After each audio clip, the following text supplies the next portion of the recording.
Hey, welcome to the Trigger Trail. What if we could learn why we react the way we do to certain triggers in our life? And by that understanding alone, it could change the temperature of a lot of our reactions in the relationships that we hold near and dear. Well, today we're going to go along a trail run, so to speak, and find out the root of why we respond to triggers, what we can do, and more importantly, some really cool things that can happen when we understand why we get triggered. I'm Roseanne Marsh, and I'm a course creator and an educator in the field of mind and body behavioral psychology. And I had the privilege to kind of live in the world of supervising stores, management staff, and at least 200 teens at any given time, where we were applying behavioral techniques to be able to amalgamate these teams. And after teaching for Weber State University, I have a better understanding of that incredible neural system and those amazing bodies that we have. And when we develop fun and engaging tools to assist the brain where it's at, we can build new neural networks. Now, what does that mean? That means new thought processes, new beliefs, new actions, and ultimately, when we can reawaken our imagination and our creativity, we step into becoming conscious creators. And that means that we're choosing and blazing the path that we want to go down instead of the one that everyone else is taking. So on this journey to personal empowerment and improved relationships, one of the largest things that holds us back is not recognizing that there are things that influence the way we interpret and react to the world. But if we can identify those blocks and do our work, the ripple effect is undeniable. So today we embark on a journey, not just any journey, but it's a trek through the wilderness of our mind and our emotions. Have you ever wondered why certain things your teen does you react so strongly to? I mean, it's like stepping on a landmine, right? You didn't even know it was there, and boom, all of a sudden instant frustration or anger or shutdown. But what if I would tell you those landmines or triggers aren't just random? They are well-worn trails in our brain, carved over years of experience. And today, we're going to hike back and see where they started from. And some of us have those paved freeways of triggers, while some just have a little few bumpy dirt roads. But either way, we could all benefit from some trail work. Scientists have discovered that trauma, stress, and even learned behaviors can be passed down through the generations via epigenetics, meaning your reactions may have been shaped before you were even born. In 2014, there was a study published in Nature Neuroscience, and it found that mice, when they were exposed to a certain smell, then exposed to a trauma, when later down the road they were impregnated and then had these babies, those babies had the same fear to that smell, even though they hadn't even been conceptualized when that test had been done. So think of that. If a mouse can inherit fear, what do you think happens when human generations experience war and scarcity and strict parenting? Those patterns don't just disappear. They get imprinted in us. They're shaping how we react to stress, conflict, and even how we parent today. So here's a rhetorical question for you. Have you ever said to yourself, I'll never be like my parents? And then surprise, you hear their voice come right out of your mouth, right? Well, that's the legacy of these well-worn neural traits. And the good news is we can rewire them. So let's hit the trail. So trail marker number 1, recognizing the trigger. So first, let's pause and discuss what is a trigger. We need to identify the signs. A trigger feels like this automatic reaction. It's like this spike in irritation. It's like a sudden burst of anger or even an emotional shutdown. But it's highly emotional. Or it could be a physical response. It could be a visceral response that all of a sudden something just raises your heart rate or makes you sweat. But these reactions can come from something as little as a messy room, or an eye roll or a fine whatever from our teens. But take Sarah, she's a mom of 3 who completely lost it when she found her teenager's half-eaten sandwich under the couch. Now, was it really about the sandwich? No. It was more a feeling of being unseen and unappreciated. So that sandwich was a trigger for a much deeper emotion. So here's the kicker. Your teen isn't the one who built the trigger. That trail was mapped out long ago. So some science insight, because I'm kind of a self-professed brain nerd. The brain loves shortcuts. So when we experience something that resembles a past experience, the amygdala, our brain's alarm center, sounds the alarm before we even can be consciously aware of processing.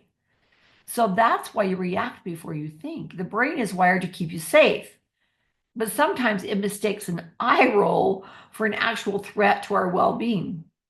So let's do a quick trigger check-in. Think of the last time you overreacted. What set you off? So rate your reaction from 1 to 10. Was it minor or was it like hurricane season? I can think of some of those. Let's move on to trail marker number 2, tracing the trail back in the course that I teach. And it's when there's a trigger, it's time to figure. Oh, what does that mean? Well, when we have a trigger, it's time to stop and be curious and figure out, whoa, why did I have that? And triggers are actually gifts. Wait, what? A gift? I know that sounds crazy. But when we're triggered, it's an invitation to figure out why we're having such an emotional reaction. So think back on the last time you were triggered. What was that emotion you felt? Was it frustration? Was it anger? Was it irritation? Was it hurt? Was it powerlessness? Try to put a pulse on what that emotion is. It's important for us to be able to change something. We need to know what it is we're feeling. So that emotional reaction, it's a signal. It's like this flashing beacon light. It's saying, hey, there's something deeper down there at play. So let's hike down that trigger trail and let's explore. There are 3 reasons why you could be having that emotional reaction. So you ready? Hopefully you've got your handout so you can write this down. So we may think our reaction is purely because of our teens' behavior, their disrespect, their irresponsibility, the mess, whatever. But when we're triggered, it could be one of these 3 reasons. So reason number 1, this could be a wound from the past. And let that sink in for just a second. Sometimes our child's behavior touches on an old wound, something that is unresolved from the past, that is just begging to be cleared. So let's give you an example. John's son slammed his bedroom door, and then suddenly John was like furious. But when we trace it back, John realized that when he was a kid, slamming a door in his house meant explosion of consequences. So his anger wasn't just about his son, it was about his early childhood. So here's your guiding question. Ask yourself, when was the earliest remembrance I have of feeling this way? When was the earliest remembrance I have of feeling this way? So there are things in some of our childhoods that are egregious, should never happen, trauma, PTSD, that we've either worked through or still working through. And some things are things that as children, we just misinterpret. Like we could have been told to be quiet a lot, and so we stopped using our voice, or we felt like we shouldn't even be heard.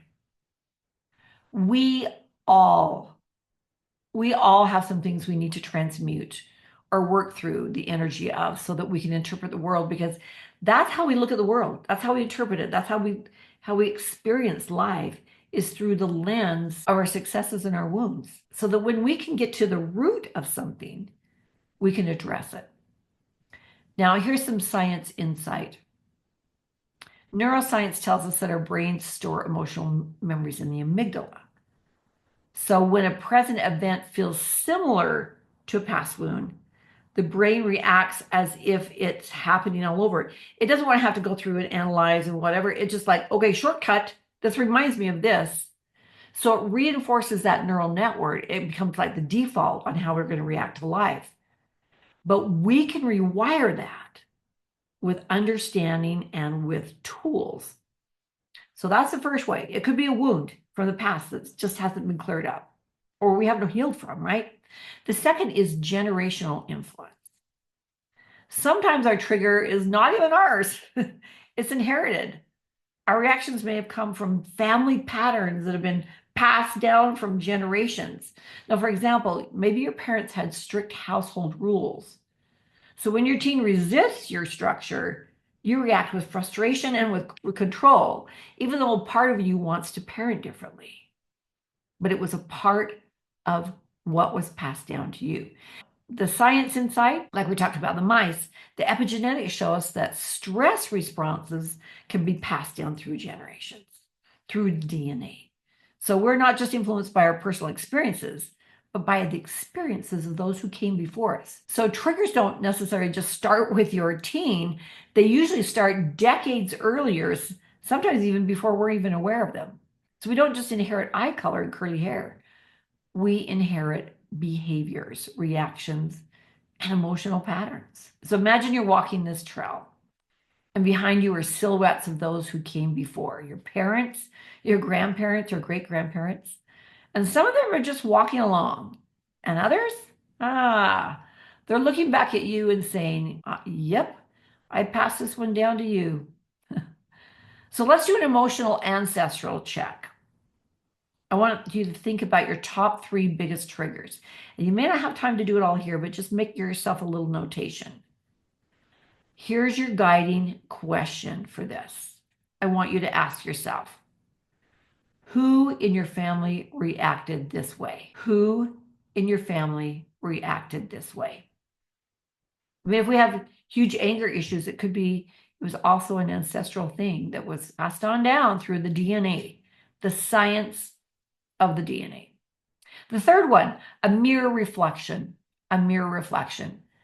Sometimes what triggers us is a reflection of something that's within us. Our child's behavior is mirroring a trait or a habit or an unresolved issue we haven't even fully accepted in ourselves. Well, let me give you an example. You get upset when your teen doesn't manage their time well, but deep down, you struggle with time management too, and it frustrates you because it's something you wish you had mastered. So here's a guiding question when it comes to, is this a mirror? Am I irritated or bugged by this behavior because it's mirroring back to me how I react? Let me say that again. Am I irritated or bugged by this behavior because it's mirroring back to me how I react? Carl Jung called this the shadow self, parts of us that we suppress or deny. And when we see these traits in others, it can stir up all these emotions in us. A lot of times, there you go, it's that gift. It's saying, knock, knock. Hey, this is an area you want to improve. Let's go for it. So when you think back on the last time you're triggered by your teen or your child or another relationship, which of these 3 paths does your reaction come from? If you're unsure, always start with the emotion and then trace it back. So where did it start? Who else in your life reacted this way? Is it a wound? Is it a generational pattern? Or is it a mirror? By figuring out our triggers, we gain the power to change how we respond, which is exciting. Okay, trail marker number 3, choose your path. This is all about rewiring. We've literally come to a visible fork in the road where we can either do the old reaction or we can have the new response. So now that we trace the trigger back, we get to decide, do we keep walking the same trail or do we forge a new one? Neuroscience tells us that every time we make a new choice, a different choice, we are weakening that old path and we are strengthening the new one. Now, rewiring takes effort. It's not like one and done, like, okay, I thought that new thought, so therefore I'm thinking that way all the time. No, we need to reinforce it. And a lot of that's done through repetition and through emotion. But we can teach an old brain new tricks. And many of you don't have really old brains, but absolutely any age brain can be taught a new trick. So what are some practical tools for this new path? What can help us so that we're not just reacting? In the meantime, I know we need to figure out, where did this come from? But in the meantime, we're in the heat of it. We want to react a certain way, right? Well, here's 3 tools to help you react differently than what maybe your brain is telling you to do. The first one is the pause and breathe method. Now, when we can stop for a minute and then change our breath, we can change our state. We can change the emotion that we're in. Now, the breath pattern that I love, it's in for 4, hold for 4, and out for 6. Now do that like 10 times. So in for 4, hold for 4, out for 6. So when you feel a trigger rising, take those breaths, and that's going to pattern interrupt where you're at or how you were going to act at that moment and give you a second to think about how you want to react. Now, the second one is reframe the moment. Instead of reacting, ask yourself, okay, what else could be true here? What else could be happening here? I just saw my teen do XYZ. Beyond what I'm just seeing, what could be the possibilities? That gives us that chance to reframe the moment. The third is use humor, the humor hack. If it's appropriate, could you turn this moment into something funny instead of something frustrating? I had my son, for example, that was just yelling and screaming at me. And he was saying some things, some words that I have used to him. And I got this smile on I started laughing. My eyes got big and I went, oh my gosh, you sound like me. You just said these words. Is that what I sound like? He was like, well, yeah, that's exactly how you sound. And I go, oh my gosh, you have been listening. And anyway, we ended up laughing. What that was, it was a pattern interruption of the energy of that moment. And we had a chance then to start into a productive conversation. So if appropriate, see how you can use humor. But we do need to do the cleanup work. And it can be a lot of different things. 2 that I'm going to mention, but I also have a free gift for you today that if you want to go a little bit deeper into it, has more information. But when we discover whether this is a wound or generational or mirror, then what do we do with that? Well, we've got to sit with it and then maybe even go back and revisit it and change our feelings and what would we do differently. Journaling is an amazing way to do that. Another way is go to nature. Go to nature and scream it out. It's got to get out of our body. That's the thing. It's in the neurons of our body. And that emotion is in there with it. And we've got to get the emotion out. So going out to nature and screaming it and talking it out, even crying it out, if the situation is right. Yeah, we're adults. We have to do this work, right? So those are 2 really powerful ways. In meditation, even sit in meditation, go back in that. If you're a young child, bring in yourself and talk to that child and console that child that's stuck at age 6 when some trauma happened, etc. And we don't have time to go into all of that, but I teach a whole chapter on the wounds and traumas and transmuting. And it's really powerful work, but it's work that we have to do. You don't have to do it with a psychologist. If you're working with PTSD, then yes, get trained professionals. But there's a lot of things that we can do on our own. Now, trail marker number 4. This is mind-blowing, and I hope you'll see this as the choice golden ticket that it really is. It's called the do-over day. The do-over day. What if we totally blew it? Have you ever had one of those days when you just snapped at your teenager and slammed the door, or you went into a total meltdown, or you went down and shut down, and you were like, oh my gosh, I totally blew it with my teen or my family or my husband or relationships or my boss or whatever. Well, here's the good news. You can rewire your brain after the fact through a mental do-over. Okay, so let's talk about the 2 different things around it. 2 different ways to reset. Was the first one, in the real world, if you can apologize, do so. Because we need to take ownership for our behavior. And we need to model for our teen the behavior that we want them to have, right? And then the second one, in your mind, oh my gosh, guys, this is really, really powerful stuff. So please pay attention here. If you're thinking on something else, if there's one piece you want to get from this presentation, it's you want to nail this one right here. You re-envision the day or that moment.